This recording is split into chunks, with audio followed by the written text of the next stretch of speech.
ийм сайхан уламжлалтай. Тэгээд юм болгоны байрнаасаа хөдлөөд 20 жил болж штэ. Үнтэй юм хямдхан болсон, хямдхан юм үнтэй болсон. Гээл одоо ингээл янз янзын нүүдэлчин соёл иргэншлийн тэр зайлшгүй хэрэгтэй юм авдаг, илүү юм хайдаг. Тэр язгуур чанар маань бас нэгэн цагт биднийг аврах бах. Хамгийн гол нь тэрийг хүлээж харин хүүхдүүдээрээ тоглож болохгүй юмсан гэсэн ийм бодол та бүхний ярилцлагын одоо төгсгөл төрж гэн. Үнэхээр тийм. Одоо чи монголчууд залуучуудын орон тийм үү? Монгол шиг өнөөдрийн бид нар 50 хүрсэн хүнийг сургаж болдог, 5 нохойг тууж болдог шүү дээ.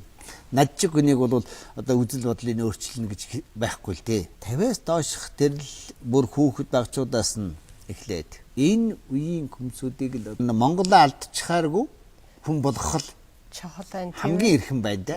Тэгвэл аав ээж нь энэ маань гайгүй явах байхаа гэдэг горьтой үлдэн штэ. Тэр бол одоо хүний ерөөсөө сэтгэлийн тэр боловсрлоор л хүний хувьд заяа шийдэгддэг гэж. Өнөөдөр мөнгө төгөр гид байлгал үлдээчихвэл тэгэл одоо болно гэж бас эндүрдэг бас цөөнгөө эцэг байх шиг байна. Тэр муухай эндүрл юм шүү. Тийм бах.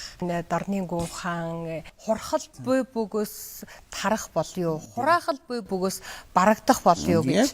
Энэ бол ямагтл санджаах. Энэний уг үндэс бол одоо бурхны шашны одоо тэр гүн хаан дотор байж л байдаг тийм ээ. Та их ажлынхаа завсар бидний урилгыг хүлээж авч манай ариусган гүмүдаа нэвтрүүлэгт энэ монголчуудын заншилт ёсонд байсан бурхны шашны тэр үр үндэсний тухай товчхон атууга айлдаж өгсөн танд их баярлалаа. Ингээд таны хүсэж явдаг тэр Монголын ирээдүй сайхан байгаасай гэсэн тэр үйлсэд амжилт хүсье. Яа баярлалаа. Миний судалдаг маань хуучин ном судар. Одоо Монголын одоо хэдэн зууны бичиг шаштрын одоо аль нь ч гэсэн энэ дотор бурхны шашны гүнхаа нэвч шингэмэл байдаг учраас үнийг мэдэхгүйгээр түүнд халдах бас боломж байдаг.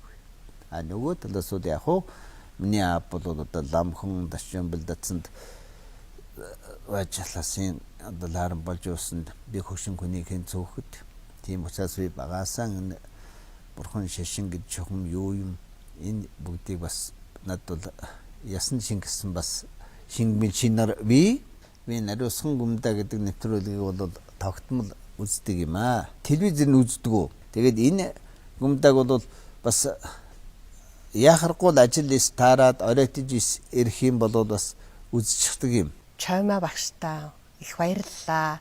Манай ариусхан гүмүдаа нэвтрүүлгийн өнөөдрийн дугаар энэ хүрээд өндөрлөж байна. Манай өнөөдрийн нэвтрүүлгийн зочноор Монгол улсын төрийн сойрхолт Монгол улсын гавьяат багш хэл шинжлэлийн ухааны доктор профессор Чоймаа урагдан ирж оролцлоо. Ингээд дараагийн дугаараар иргэн уулзтлаа. Түр баяртай.